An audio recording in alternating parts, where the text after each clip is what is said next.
High guys, अब हामी चाहिँ है इस्टर्न हेर्न हिँडेको क्यामेरा बोकेर हट भएर पट भएर इस्टर्न हेर्न म त हेरेको हेरे म त हेरेको हेरे म त हेरेको हेरे जय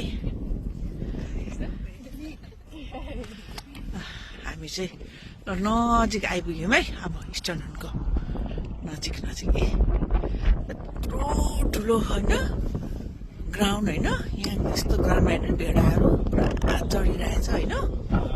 इस्टर्न हेर्नु यस्तो दामी ठुलो ठाउँ, यत्रो जग्गा मात्रै ठुलो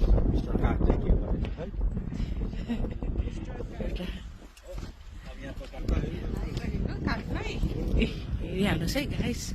इस्टर्न भनेको चाहिँ यही है युकेको। यहाँनिर चाहिँ भेडाहरू त के हो, साह्रो पो रहेछ त पर त झन्। आमा यत्तिकै पो चढ्दै रहेछ त्यहाँ त जुम्राहरू जस्तो है। आमा कत्रो ठाउँ यो सबै भेडाहरू हेर्नु चढेको है। यो ढुङ्गा हेर्नु मात्रै मान्छेहरू कति टुरिस्टहरू आउँछ हेर्नु त।